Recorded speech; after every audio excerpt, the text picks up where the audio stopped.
आंदोलन में उपस्थित महापंचायत में पूरे चंबल संभाग से आए हुए सभी सम्मानित हमारे किसान साथियों और उपस्थित सभी हमारे पत्रकार साथियों,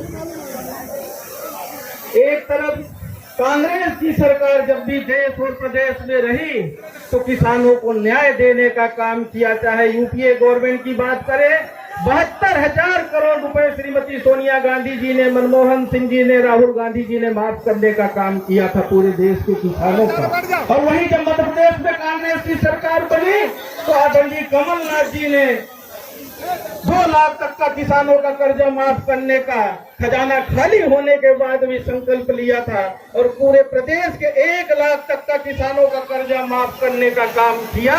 पर भारतीय जनता पार्टी के नेताओं को कांग्रेस का किसानों के प्रति प्रेम और किसानों के लिए जिस तरह से चाहे आदरणीय राहुल गांधी जी हो और चाहे देश की आजादी दिलाने से लेकर पंडित जवाहरलाल नेहरू जी से लेकर स्वर्गीय राजीव गांधी जी तक जिस तरह से किसानों के हित में कांग्रेस पार्टी के नेताओं ने काम किया है, भारतीय जनता पार्टी के नेता मोदी जी अच्छे दिन का नारा लेकर आए थे, काला धन वापस करने की बात कही थी, स्वामीनाथन आयोग की रिपोर्ट लागू करने की बात कही थी, किसानों की आय दोगुना करने की बात कही थी, पर किसानों की आय दोगुना नहीं हुई।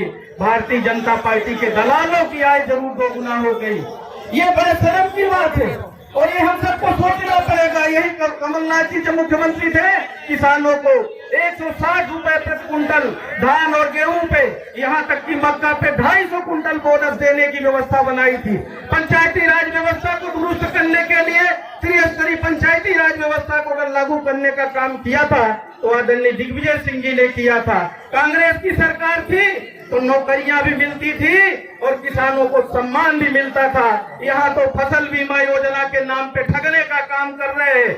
कोई भी किसानों को न्याय देने का काम भारतीय जनता पार्टी के नेता नहीं कर रहे हैं, न किसान नौजवानों को रोजगार देने का काम किया।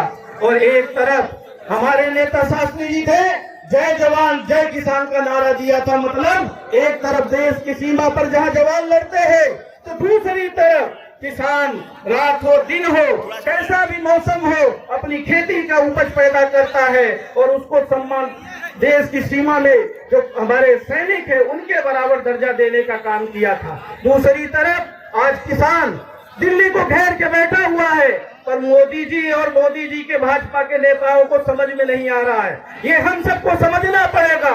ये गांव-गांव में पंचायतें लगानी पड़ेगी। आज हमारे नेताओं ने जो आह्वान यहाँ पे कर रहे हैं और किया है, पूरे प्रदेश में ये कार्यक्रम चल रहा है।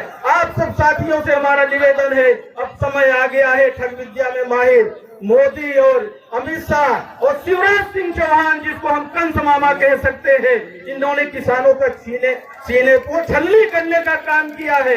एक भी कोई योजनाओं का लाभ नहीं मिल रहा है। ऐसे लोगों को सबक सिखाने का काम आ गया है। आदरणीय कमलनाथ जी, आदरणीय दिग्विजय सिंह जी से एक और हम निवेदन करेंगे।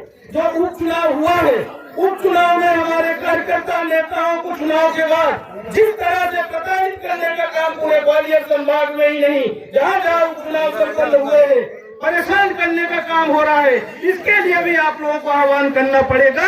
आज बहुत जरूरत है, हमारे नेता परेशान है। हम आदरणीय दिनेश गुर्जर जी को और आयरलैंड के सभी साथियों का अभिनंदन करते हुए धन्यवाद देते हैं। बहुत बहुत धन्यवाद।